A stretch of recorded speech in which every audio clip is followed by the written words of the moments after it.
walk amongst us. You've witnessed their performances, you've celebrated their talent and cheered them on throughout the years.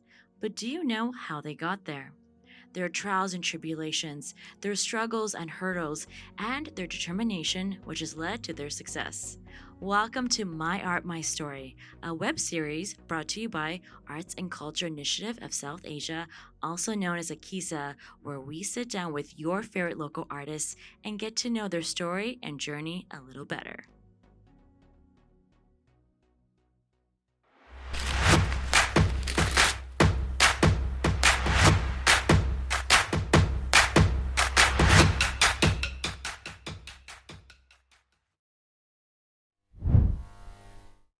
I'm your host, Amin Dylan, and on this episode, I'm getting to know a little bit better Nicole Chambers. Hey, Nicole, how's it going? Hey, I'm good. How are you? I'm excellent, and I was telling you this before. I actually creeped your Instagram, and I gotta say, your voice is amazing. So I'm really excited to get to know your story a little bit better. So, when did you first know that you had a talent? So truth be told, I was like a closeted singer, so I wasn't actually out there and like singing in the public like that. But I was songwriting. It was just a way for me to express my feelings and, you know, just like it was something I really loved to do. And it wasn't until I got to high school, I met my vocal teacher, Mr. Liu, and he's the one that actually encouraged me to apply for music school.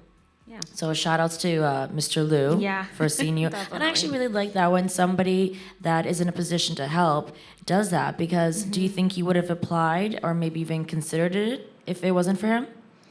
Yeah, definitely. Like he was very straightforward, and he was like, I think you should do this. I think there's something here. You should just like do it now. Why not just do it now?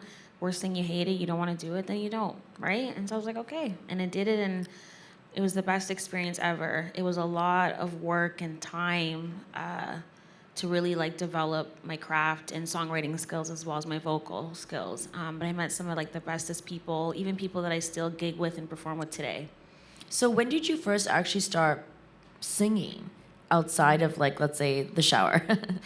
I think my like first performance probably was like at church, like when you just have the little like kid choir kind of stuff, and there was like a Mother's Day kind of like program, so I did that one. And then ironically, since like Black History Month anyways, it's month of February, that was like my first like performance in front of like 100 kids at my middle school. And then when I got to high school, it just continued from there, and I just kept taking music classes. And what kind of songs were you singing? Mostly gospel and like R&B, neo soul songs. Yeah. So, I mean, when I was little too, I used to like dream about being like these older musicians, right? So was there somebody that you idolized that you looked up to? Oh man, yeah. I think what was popular for me was like definitely Destiny's Child, like Ashanti, just those kind of artists, and even gospel artists too, like Kirk Franklin and Mary. So between like those, I would always go back and forth, because really and truly they're all connected. So yeah. Okay, so you go to school, you're learning all sorts of things about music. Now, how does the family feel about it? How do the friends feel about it? Are you feeling like a lot of support for this career? So my friends were definitely supportive, because even some of my childhood friends also went to school for music as well. And my family was just kind of shocked. They were like, you don't even like sing in front of us. Like, are you sure this is something you want to do, you want to pursue? But I think once they saw how serious I was about it, then they were like, wow, okay, like there's something here. Was your family a family of singers? Yeah, so my mother actually used to sing in the choir. So we always joke about it now. It's like, if it wasn't for her, like I don't think I would have been able to harmonize and sing the way I can, because we would just do it for fun in the car on our way to her choir practices. Oh, that sounds fun. That's a fun car ride. It was, yeah. So I have her to thank for that. And so then it's great that you had a chance to actually go to music school. What do you think by going to music school, how did it help you as an artist? It really helped my songwriting abilities like tremendously, because I didn't really have them. So that's what I took from it the most.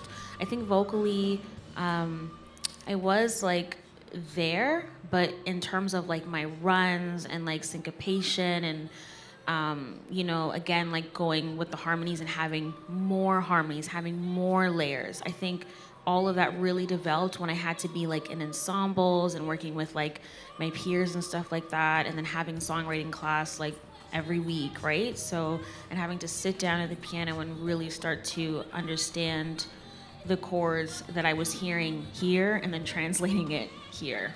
Yeah. So on your Instagram, I saw you performing a few original songs. So tell me about those songs because they're very, it felt like personal.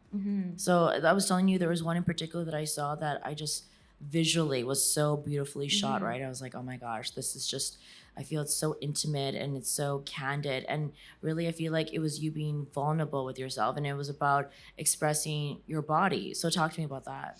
Yeah, Warm Body. So that was written, I believe, in like 2017, 2018. And it's like the song that started the whole album because it's part of an album called Voice of a Virgo, which is my my sign. And it's very near and dear to my heart. I was very fortunate to have a music video for it as well, which I think is what you're talking about. And shout out to Roya for being the director, like amazing, and Zoe as well for the choreography because me and again my two best friends from college, we all studied music together. I was like, please, would you guys be a part of my vision? We had this vision with me since like we were back in school and like you guys were the ones I was talking to about all the time and you guys were the first ones to really hear it like in the raw, you know, stripped form. Like it was not even where it was at the time. And so we all got it together and we just made it work even still because we were kind of in like the pandemic times, I believe, when we were still filming it. So there were a lot of like ups and downs through that, but it was like the best experience ever. I didn't think it would be that amazing. I didn't think it would have got that reaction, but I'm very grateful that a lot of women, especially women of color, were actually coming out to me weekly and just saying thank you so much for just being very vulnerable because I don't feel like I see this a lot. I feel like, you know, especially again, as a woman of color, you're always trying to just be comfortable in your skin because it's hard, especially when you've just been taught from a very young age that no, like your body or the image that you have of yourself is wrong. And you know, I was really glad that I got to be my authentic self, but that I also got to like also have the message of, you know, learning to walk away from something that isn't right for you. And I know that can be really hard for, you know, women to do. People do in general, but mostly women, because that's what I identify with. And yeah, that was my It's Time to Walk Away song and Choose Myself song. It's time for me to love my body song. So yeah. Do you feel like here in Canada, being an artist, you are more free to express yourself than maybe in other places? Yeah, I definitely feel that. I feel like that is a privilege I have. You know, like I don't know how my music would be perceived in other countries where you're not allowed to really embrace being women because women were also taught to not be seen, not be heard.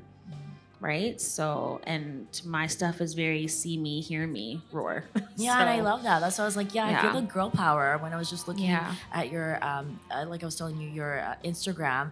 I was like looking through and I just found all these like images of just feeling like, wow, here's a woman who's just symbolizing strength to me. So Thank to me, you. it just, that is something that's so impressive. Just saying, here's a woman who's doing what she loves to do, Yeah. is feeling good about herself, and is like saying, hey, this is how I look. So Yeah. embrace me. Thank and that's you. what we need. So in terms of the music scene now as it is, you know, you're a very strong performer. Are you looking to maybe collaborate with other artists? Are you looking to maybe like do any sort of mixed albums, getting them to come on and maybe do like a duet? Any ideas for that? Yeah. So I just released a single called Running from Love with an artist named Layla Day. She's amazing singer-songwriter, R&B artist from the city, actually. Really, really great. And I was very fortunate to have her featured on the song for a new project that I'm working on, because we've been in talks about working on music together for a very long time. But you know how things are, like everybody gets busy. So when you can finally get a hold of the artist you love, it's like such a rewarding feeling, and I'm so happy and so proud of the work that we did together. So yeah. Okay. You've I've heard your voice, and I want to make sure our viewers get a little taste. So, Yeah. is there any chance you could sing a few lines of any of your singles for us? Okay, yeah. What are you thinking? You want me to sing the recent one? Whichever is a song that you're just feeling right now. Okay. Do I need to look there, or do I? Whatever you want. It's your stage. No. Okay. They're like, no, don't look at us. Okay. I'll do the new one. Cocoa butter brown skin. That's what you like to dive in. That's what you like to dive into. We are so in tune. You heat my body like it's sacred. Know how to navigate my hidden truths. There's no running corners from you. You see right through me. Yeah. See, amazing. I love Thank that. I don't you. even think you need music behind you. I would just listen to an Thank album of you. your songs a cappella. Thank you. Thanks. Now, how do you keep evolving as an artist? Sorry? How do you keep evolving? Because, you've had a chance to perform. You've had some singles out. When you think in your mind, okay, this is where I want my career to go. How do you see yourself evolving? I try to evolve through my songwriting. So for the previous project, Voice of a Virgo, I was again fortunate to work with some of the artists that I basically grew up with or went to school with, or just some new ones that I met along the way. And I feel like they're the ones that help me evolve because I'm always learning something new from them. So with this new project that I'm working on, I am working with some of the old people and some new people. So I feel like within that I'm evolving because I'm like, oh, that's awesome. I would have never thought to create the song that way, or oh, I would have never thought that it would flow that way, right? So because there's only so many hats that I can wear, and at some point you have to learn to collaborate with others because I feel like that's how you can grow and evolve. So that's how I would say I'm evolving right now, is just expanding and working with other artists and just really tapping in and being like, okay, this is good. I'm gonna sit with this, go, just let it sit for a week or two, and I'm gonna come back and be like, okay, is there something else that needs to be added here? Maybe yes, maybe no. Maybe you need to send it to someone else and let them work on it so that it can grow. Yeah. I love that. And you're so talented. I cannot Thank wait you. to see all your future singles. Thank you. Before I let you go, though, I always like to get a little bit of advice because I think we are living in a time where there's so much talent here, especially I say right in our backyard. And I want to make sure artists can look at your journey and feel inspired to go after their own dreams and goals too. So if there is somebody that's watching you right now that's hoping to pursue in your footsteps, maybe music, be a singer, what's the best advice you would give them? Oh man. Wow. Write about what you know. Don't try to channel something else or what you think is trending, because people will eventually be able to see right through that. Write about what you know, what your experiences are. If you need to take a couple vocal lessons, do that. There's no shame in that, right? Seek help. Work with people that you trust, right? Have a tight-knit circle. You don't need to have so many people in your business. Have a producer you trust, have an engineer that you trust that can really get the sound that you want to, and don't be afraid to go back and be like, no, this isn't what I'm hearing, this isn't what I like. How can we make, adjustments to this, right? Speak your truth, because you want it to be authentic. You want it to make sure that it's everything that you wanted and more, right? Because it's the worst thing if you look back and you're like, man, I wish I would have said something, and then you never did. Because I've learned that myself, and I feel like sometimes I'm still learning that. And just have fun with it. Just have fun with whatever you're doing. Try to find one thing in either your session or within your music, or just even from last year to this year. Just find one thing that you can find gratitude for. Okay, I was here last year vocally, but now I'm here. Wow, how can I expand on that, right? Okay, this song had these elements. Okay, I want to evolve. How can we change that? Who do I need to seek out next, right? Yeah. That's great advice. Thank you so much. Thank you.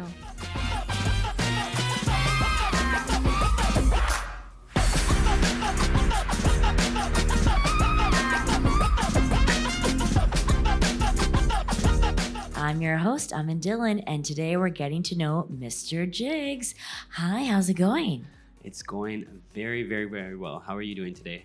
I'm great, and I'm excited to get to know you because we've been chatting a little bit, and you wear a lot of different hats. You're a DJ, and I'm going to say you're an entrepreneur, and I think you have the best job because you get to bring music to all these different crowds all over the place. So sounds like a dream gig, definitely. So let's get into it.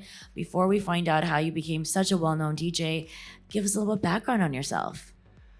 Wow, I don't even know where to start, but I've been in this industry, the music industry, doing stuff for about almost 30 years now. I started as a teen, and I just had a real genuine love for music. I had a love for the craft, for the turntables, the equipment, the CDs, the cassettes, and I had a love for all different genres of music, everything from the stuff that my dad used to play on the radio, CHFI, FM 98.1. That was one of our favorite stations we used to listen to at home, to the exposure to reggae music from going to Jamaica at an early age, to being around the West Indian community and getting exposure to, the other urban sounds, hip hop, R&B, classic house, and just having an opportunity to work around and with so many amazing people from all over this city. Mm-hmm. What was your family like? Were they musical? My dad enjoyed music. My mom enjoyed music. They didn't play any instruments, but my dad had a pretty good record collection, and then he also had couple turntables at home, and they had a lot of cassettes and CDs. But yeah, they really loved music. They liked going to these music parties where people would be singing. They liked to go to these events where sometimes DJs would be playing. They liked to dance and just sing and have a good time, and they liked music. They loved it a lot. So exposed to music quite a bit at the family. What about making that decision to be a DJ? Was it as soon as you were like young and you can remember you knew you wanted to grow up and be a DJ one day? Not really, to be honest with you. I just enjoyed what I was doing, and I was getting a lot of opportunities to perform in front of people, audiences, small and large, from a very young age. But it was always kind of drilled into me that you have to get a post-secondary education. You got to go to university, you have to get a degree, you have to work your way up kind of the corporate ladder, you have to get this kind of, full-time job as a salaried employee or whatever you want to call it. And for, I guess, my parents, DJing wasn't something that they really looked highly upon. They were kind of wondering, why is this guy doing this thing? So yeah, it wasn't an easy thing to get into, but I haven't always been a full-time DJ, so making that kind of like decision to focus on music and entertainment and DJing full time, it was a big step for me, a big decision. So what career path did you end up originally pursuing? So originally, when I finished university at Wilfrid Laurier, I started working in actually wealth management on an investment advisory team, and then shortly after that, I ended up working with another organization doing marketing and new product development. That's like so different from music. Why did you choose that? Well, I always liked marketing and advertising. I had exposure to it from a very young age, from when I was in high school. And this opportunity came up with this organization, one of the biggest in the world, where it just looked really compelling. When I looked at the description and I had an opportunity to meet some of the people, I interviewed with some of the people. And the first round of interviews that I had, I actually didn't land the role. But then some months down the road, I ended up getting a phone call for me to come back in for a couple of other interviews. And the role just sounded really amazing. It sounded like something I'd really like to do, and it sounded like a really good opportunity. So I ended up taking it. Yeah, so you're doing the corporate thing. You're still DJing on the side, correct? Correct. Okay, and so what was that like, juggling two worlds? Very, very tiring. Tell me about it. Yeah, it was a lot of work and responsibility in the office, and then it was a lot of work and responsibility outside of the office, and I found it difficult to really focus on my passion, to focus on my music, because as a DJ, there's not just the performances in front of people, but there's also performances. I guess you have to kind of work on the music. You have to spend time learning the music, building and developing your catalog. So it was just really tiring, but I just had a real drive and a passion and a burning desire to just really keep spending time on the music. So yeah, it was tricky. What kind of gigs were you doing back then?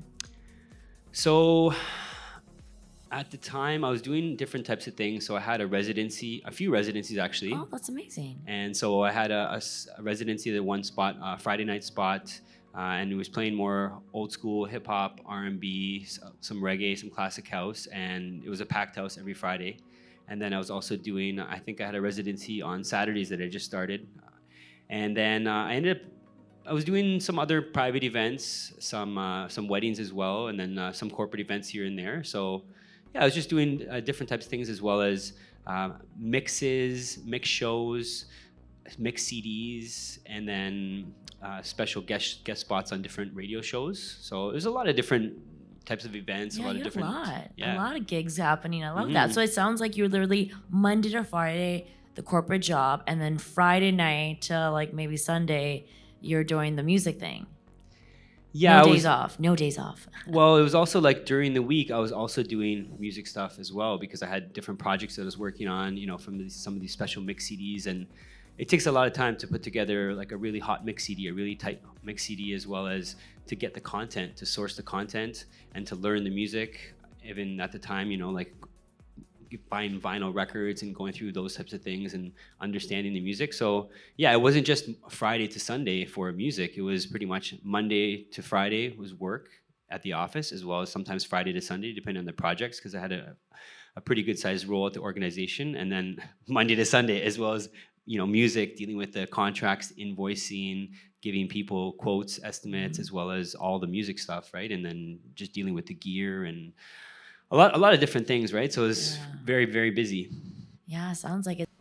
So it sounds like you've done so many incredible things, but I want to go back to that first year where you're full-time focusing on music. So I feel like you're like, yes, I finally made that move. Here I am doing what I love. What was that first year like when you're like, okay, it's time to either make it or break it? It was a fine. I guess it was okay. It was exciting. It was a little bit nerve-wracking, but at the same time, I just knew that I was very passionate. I had a drive, I had a burning desire to succeed. And honestly, for the first year and the first few years, maybe about 7, although I left the corporate world to focus on the DJing and the music, I actually was producing very big concerts. And I was also DJing at some of these concerts and other events. But my real focus at that time was to just focus on these big shows for, everywhere from 500 to 3,000 people. So everything from, I have obviously a background in business and marketing and working with numbers. And then I had, money saved up. So I was able to kind of take advantage of some of these opportunities that came across my way and just carpe diem, just seize the day. And then 2007, I think, was the first big show we did in Toronto. And we sold the show out. It was in actually January 19th, 2007, I think was the show. It was in the middle of an ice storm, but we sold, I think, 2,700 tickets. Oh, wow. And I don't know if I can name the artists on this show, but if I can, let me know and I'll mention who they are. But if not, it's all I good. think we'd like to know who the artist was. So it was actually Barris Hammond and Marcia Griffiths. They were on the For the Love of Music tour. And I had actually been kind of just doing some research, and I kind of came across something that they were going to be in Montreal or something. I didn't see any show in Toronto. So I somehow ended up reaching out to the agent for I think it was his manager. And then they kind of put me in touch with the agent. And then I put together an offer, submitted to them because I had experience doing offers from when I was in university, bringing artists down to Waterloo, Kingston, Kitchener, London. And so, yeah, I put together the offer and we ended up landing the deal. And then we did crazy street promotion. We did crazy radio promotion. This was at the time, I think, of around MySpace was still going on. So we just really focused on every aspect as we could. And after that, it was just, I kind of had the itch, because you win one and you're like, oh, wow, what's next? What other opportunities are there? And we have this like notoriety now with in the city of Toronto, because prior to that we weren't doing shows in Toronto. So that was our first big show in Toronto, the big city. So it kind of went from there, and and then I love that. So, in terms of the years that you've been in the business, when you started out versus now, how has the music scene changed here in Toronto, for better or for worse? Oh, the scene. I don't know. I feel like it's very different. I feel like there was a lot more people who seemed like, in terms of this areas that I was in, that they were much more passionate about what they were doing. And now I feel like in some pockets, especially with the younger pockets, it's more just about show. It's about making money. It's not really about the music per se, and really like the love for music. It's like, well, I'm doing this for XYZ reasons, which for me, they're not like the same reasons, because I'm very passionate about the music that I play, and I'm very fortunate that I get an opportunity to play a lot of the music that I actually enjoy, and not just because I want to play it because it's cool. So that's what I feel is kind of like a big change from 20 years ago up until now, for example. Okay. And then what's great too is you keep evolving yourself. I mean, you've performed at so many shows and you know so many people and work with so many people, but I like the fact that you still are finding new ways to reach out to new audiences. I know you had a chance to be part of Meta. That's right. So can you talk to us a little bit about, even reaching out and finding out about Meta? What drew you to us? Well, one of my colleagues reached out to me with the opportunity, and it sounded really cool because of the fact that it was a new festival that I wasn't familiar with. And I performed as part of the silent disco team of DJs. And silent disco is really cool. I don't know if you've had an opportunity to do it before, but for the people on the outside who haven't, it's where everyone who's attending gets a chance to put on headphones. And then there's usually a couple, 2 to 3, maybe 4 DJs. So there's different channels. And people have an opportunity to select the channel that they want to listen to. And the way that they approached me for Meta was that they wanted me to play, I believe it was some Bollywood, Bhangra, and I think maybe 80s. I can't remember exactly, but it was a variety of different music that I had an opportunity to play. And so I thought it was just a really cool space. It was something that was new. It was in Brampton, I believe, if I'm not mistaken. And I just like the whole idea of the silent disco because it's just something different that it's been around for a number of years now, but it's still a kind of a new concept that some people are not familiar with. And it's very unique.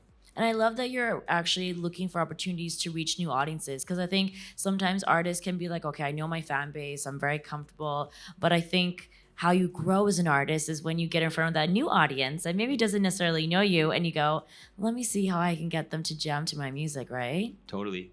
So what was your idea, like, and experience with the audience at Meta? It was awesome because you get to see on people's headphones what color they're listening to, which means that's the channel that they're listening to. And so for me, I can't remember what color it was, but there's, I think, green, red, and blue. So you can see when people are listening to your channel and you can see their reaction. That's cool. And then when you play different things, you see, oh, are they still listening to my channel? How are they responding? Or have they changed the channel? Okay, what do I do to get them back? So it's really cool. You get to really engage and interact with the audience, and you get to hear them kind of singing along to the songs that you're playing if they're listening to your channel. And it's really cool because they don't really hear themselves and other people don't hear them. Yeah. And I don't really hear them either, but I can kind of see them singing along, moving their lips, and then, raising their hands and dancing around. So it's a really cool opportunity to just connect with a different audience and play music that I like. 1 second. Oh, it's doing so well. I can't think of that. I have a little bit of a cold. So let's look to the future. What are some goals that you have for yourself? Well, now that it's kind of safe for a lot of people to travel to different parts of the world, I mean, I've had a lot of opportunity in my career, to travel throughout the globe. And prior to, I guess, 2022, that was a little bit, or even, 2022 is a little bit trickier to do that. So that's one of my goals right now, is to continue to get back on the road, travel again some more, and perform in front of different domestic audiences across Canada, as well as international audiences in other parts of the world. I have a lot of experience performing in East Africa, which is where my family's from Kenya. And I've had experience performing in Europe and in the States. So yeah, that's kind of one of my goals right now. And it's been a goal for me for a long time to get into production, making some of my own music. So that's also another goal. And just continue to build my own brand as Mista Jiggz, as well as to continue to build my brands. I have some different concept events So to continue to build those as well as to expose some different, domestic and international audiences to those markets. So those are just a few goals. I love it. World domination. Love it. That's it. Thanks so much for coming on the show. Appreciate it. Thanks so much for having me.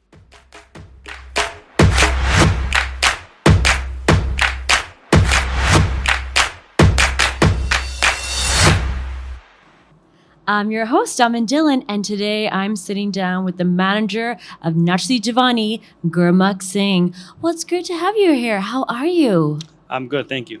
Nachdi Jawani, I feel like everyone's going to recognize the name because I feel like you cannot go to a wedding, you can't go to a festival without seeing some group from Nachdi Jawani. So big congratulations. You've been very successful. How does it feel? I feel amazing, yeah. I feel really good, yeah. Yeah, and I want to quickly mention Nachdi Jawani actually has the record twice. Yes. The Guinness World Record for Yeah. what exactly? Yeah, it's the biggest group of dance, yeah. The biggest group of dance, and that's Yeah. amazing twice. You did that 2008 and 2018. No, 2009 and Oh, 2018, 2008. yeah. Yeah, there we go. Congratulations for that. So let's get to know you a bit better. Tell us about yourself. Hi, my name is Gurmukh Singh, and I'm from Punjab, right? We have a district, Jalandhar and Tehsil Nakodar. There's a village in Alawar, right? So my village is Alawar, and my name is Gurmukh Singh. Mm-hmm. And I started dancing and learning in 1999. And then I had the chance to dance in my college life. And then 2009, I came here and started coaching and dancing here. Okay, so take us back. So you started dancing during university. What made you decide, I want to dance? Yeah, the first time when I started, I don't know that I'm going to go that deep, right? So I started, and what I noticed, like even others, they said, oh, you're doing good. So I was very fast in learning. So I just learned very quickly, and as long as I was learning, then I was like, my passion was going up.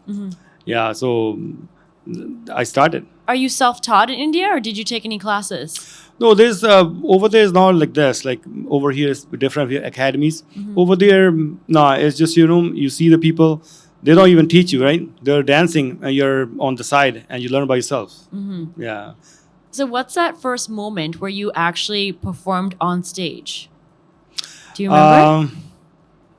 Yeah, that was. I'm pretty sure that was 2002, and I was not even prepared. I had an exam next day. Okay. And I remember that was an English exam, and there was a final exam, graduation first year.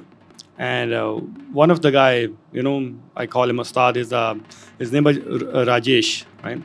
They just came in. They said, we have a performance. You're dancing. I said, well, I was not ready for it. They said, well, you have to do it.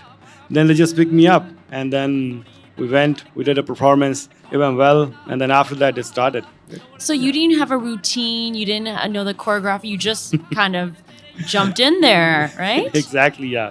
Yeah, because, my Ustad, he's a guru, right, teacher, right? So he knew that I know this much. So he built everything according to that, and we just did it on the stage. No practice for that.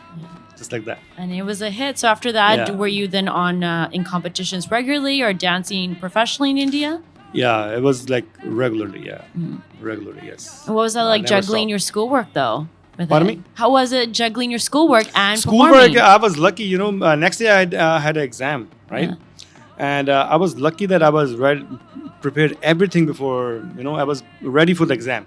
So it didn't bother me too much. Next day I gave the exam and it was good. Yeah. Yeah, So then you come to Canada, yeah. and then you join Nachdi Jawani. So first of all, how did you even learn about this group? Oh, actually, well, at that time, 2009, there was not that much social media, right? I don't know about Nachdi Jawani, honestly.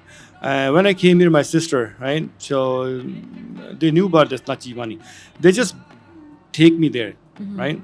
And then when I went in, I started dancing. There was one of the senior guys named Baldipaji. He just saw me there, and he said, you're gonna come in. And then he gave me opportunity to coach, and he gave me opportunity to dance in competitions. From that day, I just started, right? And then now, so many students that I haven't taught, right? So let's actually talk about that. How big is Nachdi Jawani? How many students do we have now every year? It's kind of tough question. Ballpark it, roughly how many? Because I know we've expanded to several Roughly, locations. Around 1,500. Yeah, that's a Yeah, lot. yeah. That's a lot, and you're growing every year. Every year, yes. Yeah. And how many locations are we at now? 5 locations, yeah. 5 locations. That's Yeah. amazing. And of course, you're very much involved in that. So, what does it mean when you're a coach, right? When you're a manager? Like, I think people are trying to think, like, okay, what does that mean? So, describe your role. Yeah, the coach, I think, is it's like a very, very, very big role, right, for the students, right? Yeah, because the parents, they want to connect their child to the roots, Yeah. to the culture, right? And that's how, like, I mean, they started from zero, right? We teach them discipline. Like, first come first, when they come in the class, we have to teach them what discipline means, how it makes a person better, right?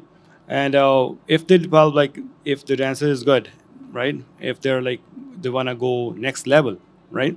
Then we have teams, right? We have levels. Once they pass the basic level, we take them to the teams, right? Once they're a team, then it actually starts, like, then they have, like, the more social, because now they're working in a team, right? So that's how it is, right?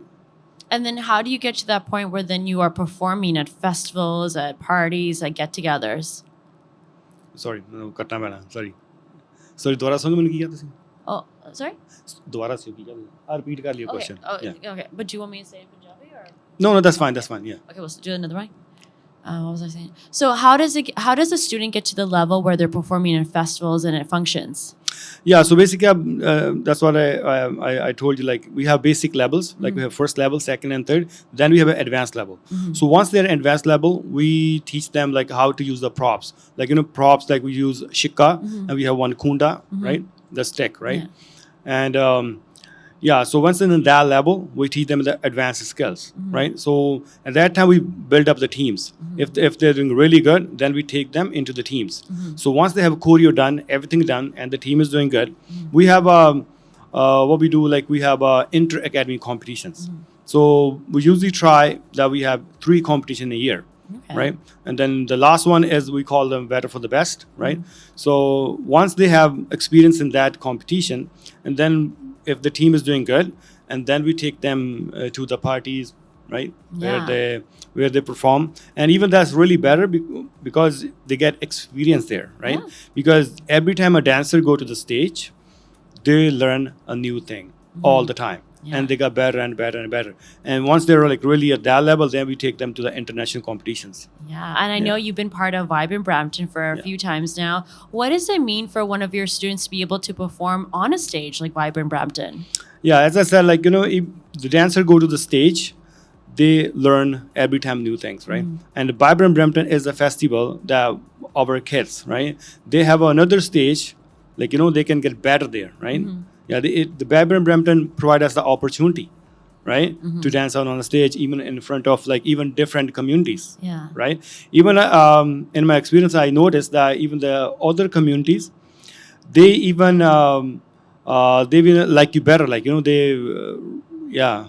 And then who is actually still coming out and taking the classes? Because I know this is a very big part of Punjabi culture, right? I think we all grew up in a family that Bhangra was very much part of our family functions, but I feel like it's become so mainstream now and so part of most festivals that I'm wondering, do you find a lot of maybe non-Punjabis, non-South Asians are interested in learning and taking one of the classes? We have few students there from different communities, right? Yeah, because we are in Brampton, so we have more our community, like Punjabi community. But we do have different other communities as well. They come and learn. They're willing to learn. Yes. Yes. And so we've already expanded so much, but I feel like that demand is probably growing year after year. So what are the goals? Where are you hoping to take this academy in, let's say, a year and maybe in a few years? Yeah, definitely. We want to grow, right? We want to open new academies, right? Yeah, so the kids can learn, right? So they can connect to their culture. Yeah, we will be always trying for that, yes. And do you have any personal goals you're hoping to achieve? Personal goals, I want my kids, whoever they come to me, they learn from me, right?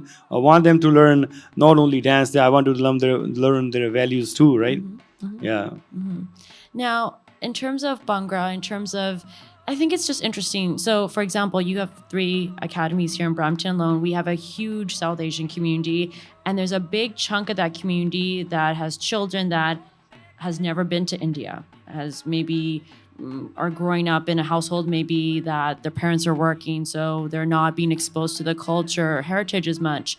And I feel like whenever I've observed students taking Bhangra classes, it's the parents' way to kind of say, okay, we're both working, maybe our whole family's not here. How do we make sure our child knows what it means to be Punjabi, knows what it was like for us to grow up? And I feel like having a dance academy like yours is a really great way to keep people connected to their roots. What do you think?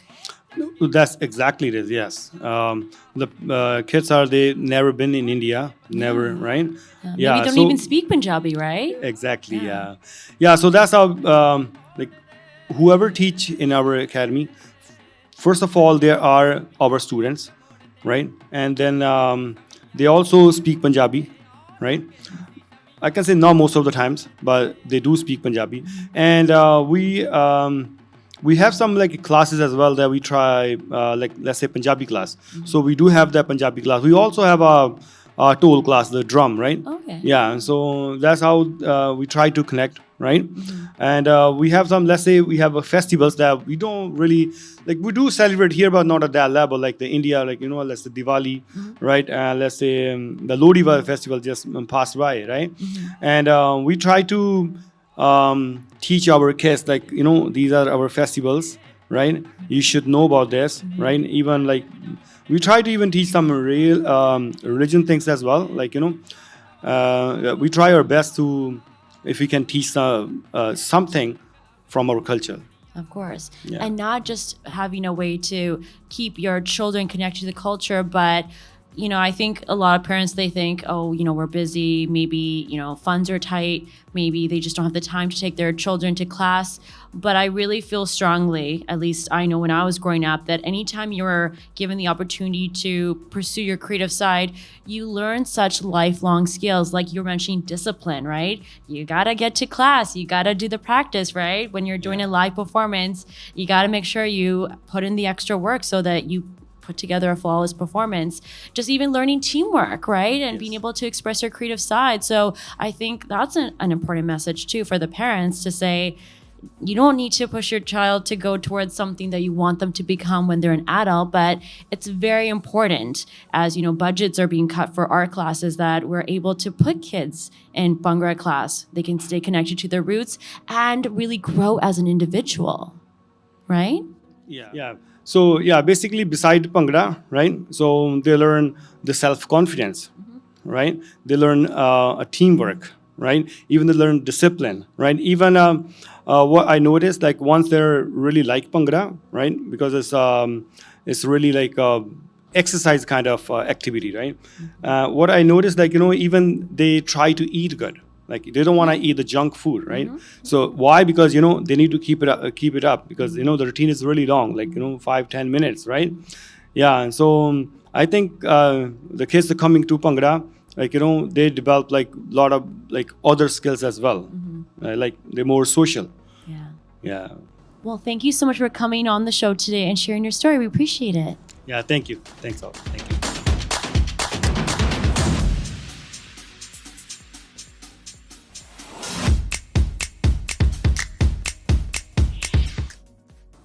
I'm your host, Amin Dylan, and today I'm getting to know the artist Tremayne better today. Hi. Hey, how you doing? I'm good. How are you? I'm not bad. I love that we're having this opportunity to talk, especially for the conversation that we just previously had, because I got to know you so much more. So I just feel so We're close.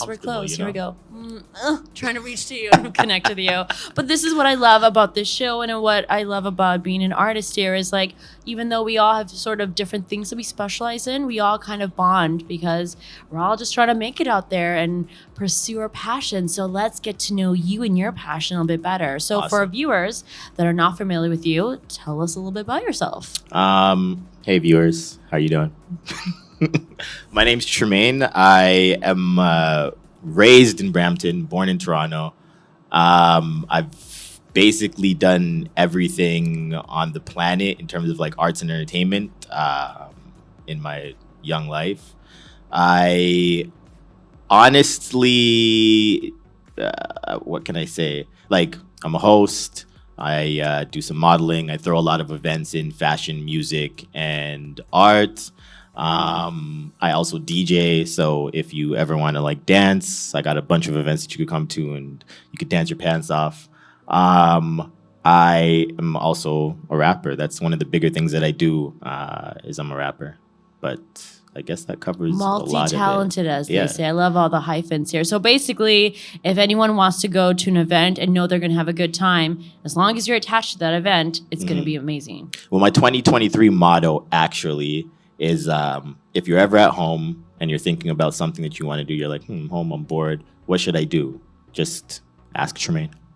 I love it. You'll be answering your DMs then. We're all going to slide into them and be 100%. like, where are you at? 100%. Put us on the VIP list. So actually, then let's talk about the fact that you are a local guy and you're able to be creative and have all these different hats that you wear. So how did you actually get interested in all this? Honestly, it was high school. And during the time, like freestyling and things like that were super popular. I don't know if you remember 106 in Park, Freestyle Fridays. But from that time, a lot of people in my school got into it. And I was like slow to it. When I was younger, I used to write a lot of poems. And I don't know, I was always interested in writing. I always was writing something. I had journals and stuff like that. And one day I was just like, you know what, let me try this. Like, it could be good for me. And I was terrible. I actually was probably one of the worst rappers when I started out. And my friends used to like clown me for it all the time. But I think I used it as a lot of determination. And, you know, month after month, I got better and better and better and started to like really enjoy it and enjoy the journey of creating like my own like musical identity. And so I just kept running with it. Okay, so let's talk about that because I think, you know, I actually haven't had a chance to sit down with many rappers and I'm always curious because I'm like being a rapper versus let's say singer. Singer, I feel like a lot of times you can do cover songs. Yeah. So someone's already done most of the work. You just kind of have your own adaptation of it. Or, you know, you have schools, you can go to classes for it singing. True. Rapping. I'm like, rapping I feel like is so individual. And at the end of the day, you kind of have to make your own path. So how did you actually improve? So it's Are you like listening to other rappers? Are you watching videos and being like, okay, that's how I gotta kind of like style myself? I've always been somebody who's kind of like, I want my own identity completely. I don't want people to be like, you're like this person, you're like that person. I know it's natural, you know, you're always going to be connected to somebody. But for me, I was in a situation where I had an older cousin who unfortunately passed away, who was a huge inspiration for me because when I was younger, he had a studio in my uncle's basement. And I used to always be there, but he would never let me record. So I'd watch him and his friends like record all this great music and go out and do gigs like all over Ontario and stuff like that. And I was like so jealous all the time, but he would always tell me like, work on your raps. And when I think you're good enough, you can take the mic. But when he passed away, it kind of just like, it hit me. It took me a second to really come to terms with it. And then I just found myself in the studio that he had in my uncle's basement in front of all his equipment and taught myself how to use it and finally got to use the mic that he would not let me use. And I kind of like took it upon myself to be like, okay, I have to be super good at this for him, you know? Yeah. Now you're making sure that other artists have that opportunity. Do you feel like since you started that the sort of, I'm going to say the music scene here, has it improved? Because as you're mentioning grants, right? Festivals. I know you're part of Meta, which obviously gets you exposure and gets people to know you as an artist. So what are your thoughts about the current climate? I think it's amazing. I think the more that we can kind of push these things and let younger artists know that they exist, it'll end up being more and more great. And I think young artists are just like, they understand these things a lot more. Like when I was younger, I thought, the way that you made it as a rapper was you just like, you put out a mixtape and Jay-Z heard it and, you made it. And I thought it was so easy, like, oh, all I have to do is like look up Jay-Z's number and send him my stuff. I'm sure his email's out there. Yeah. But, you learn that you have to have a bit of understanding of the business of it all. And I noticed that like young artists these days, especially with like social media turning kids into business gurus from like 10, like you'll be a celebrity at 10 years old because, I don't know, you ate Cheerios with orange juice. But you kind of just like, you get it and you figure it out and you move a little bit quicker, and it's easier to understand resources. And I guess also with the generation before, we're quicker to provide that information to them. Like, oh, there is, Factor or the Ontario Arts Council or Meta or whatever the resources to be able to help and support you get to wherever you need to, or get you your first stage or get you your first gig outside of the country or get you an audience. So I think that's amazing. Yeah. Talk to me about the networking, because you cannot be just, I always say, like you're a solo island when you're in the scene. You gotta like network and meet people, because that's how you learn. You need to collab too. I feel like a lot of times even like some of these celebrities out of Hollywood, this is what they're doing. They don't just put out their one album. They always have like people guesting on theirs. They guest on someone else. So how that all comes together, especially for up and coming artists here, is going to festivals, going to shows. So talk to us about your own experience. So you've been doing quite a lot of shows. What sort of do you think sort of the obstacles that you previously faced were you were able to overcome just because you had this opportunity to meet others like you? I mean, I think the space that we exist in Canada is a special one, because at one point we just mimicked the States. And during that time, we were missing a lot of cues that they had, like, for instance, collaboration, where, I mean, they used to call us the Screwface Capital. You know what I mean? So collaboration wasn't something that we prided ourselves on, but the more that we were able to kind of like create our own identity, the more we understood what collaboration meant. And then also the more that we kind of created these like spaces that made more sense to us. You know what I mean? Like, you weren't somebody who was doing soulful hip hop collaborating with somebody who is doing like gangster hip hop or whatever the case may be. You've seen the path to the people who were like you, who you would enjoy collaborating with. And I think it's really now created a space where collaboration is essential. People don't feel like, oh, I'm not going to collab. It's like, oh, I'd love to collab. Like you could meet somebody at a festival or meet somebody wherever, and there's no apprehension. It's like, yeah, let's do this tomorrow. Like, what are you doing? Yeah. And the fact that you wear so many hats, I feel like it really opens you up to taking any opportunity and then using the branch into something else. Because you were telling me, when you told me you were part of Meta, I was like, oh, okay, like, did we get a chance to see you rap? And you were like, no, I was actually hosting. So I was like, that's so cool. Like, you came and hosted, and you're in this like environment now with all these other artists, and then you continue to grow with them. I mean, I think one thing that I love about the many hats that I have taken on is that it really turned something that was super selfish to me. Like, I wanted to rap for me. I wanted to rap for, seeing my success, to really being connected to the community and wanting to see the community excel and wanting to see this community successful. So it was just like, okay, I'll do this. Like, I don't have to always be the rapper. I can be the host. I can create the event. I can, stand at the back. I can record it. I can whatever it takes to have this exist is what I feel like is most important.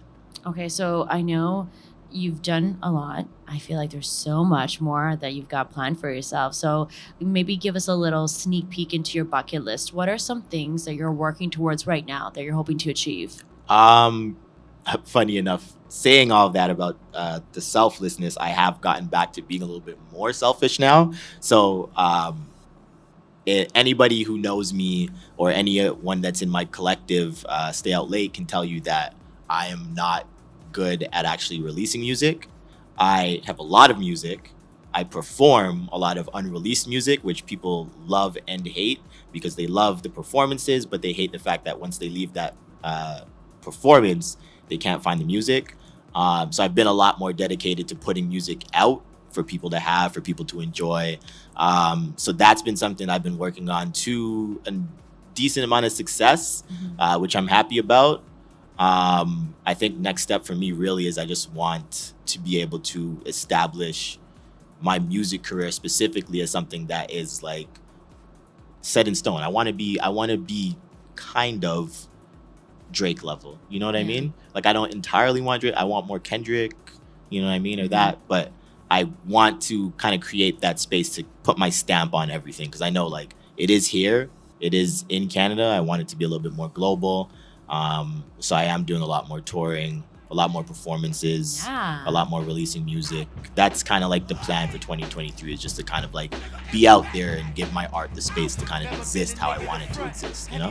And can you actually elaborate on this collective? Because this is a really cool thing you said. Yeah. So my collective, Stay Out Late, it's a collective of artists, event producers, managers, and so on and so forth. But it really is just a bunch of people who I've been around my entire life, who we've all dedicated ourselves to the music scene and doing, as much as we can to give it the space that it is right now. So we have, our own festivals, we have our own showcases, we have our own parties. We do a little bit of everything, Shout out to everybody, Irks, Jay Parks, Scotty IV, Young Wolf, Charlie Noir, a lot of them really great musicians, Charlie Noir and Scotty IV and Young Wolf. So check them out on all of your platforms and give all those songs a stream, because you'll love them.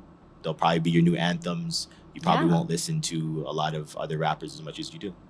And let's say there's an aspiring rapper watching this, maybe somebody that's hoping to follow in your footsteps. What advice would you have for them? I think what we've been talking about in terms of collaboration, in terms of keeping yourself, your eyes and your mind open to whatever you come across, and then just kind of being out there and being willing to accept the things that are coming to you, because right now it's probably one of the most amazing times that we've had in this country for music. And I think the talent in this country is absolutely insane, and we deserve more people to be at the highest levels of music. So, just keep grinding.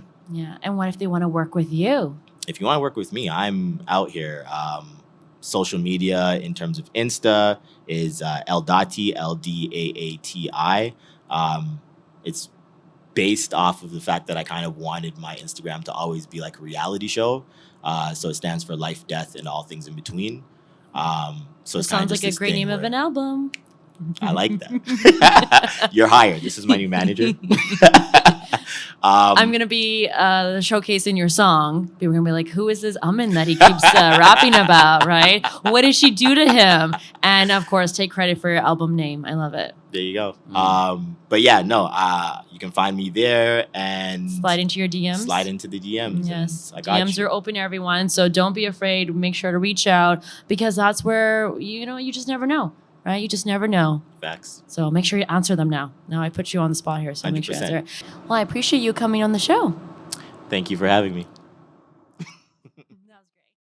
That was amazing getting to know some of your favorite local artists and their individual journeys. I hope you feel like you got to know them a little bit better in this episode of My Art, My Story. Now, a big thank you to all of our partners and sponsor, because without their generous support, none of this would be possible. So a big thank you to our main project funder of My Art, My Story, Canada Council for the Arts. A special thanks to all of our media partners, including Metroland Media Group, ATN, and Canadian Immigrant Magazine. A big thank you to our community partners, Downtown Brampton BIA, Brampton Library, Visual Arts Mississauga, Mississauga Music, the Peel Art Gallery Museum and Archives, Visual Arts Brampton, Brampton Arts Coalition Committee, Bose Arts Gallery, Peel Police, Stop Diabetes Foundation, Courtyard by Mary Brampton, and Bombay Bale Mississauga. And a big thank you to all of you for tuning into this episode.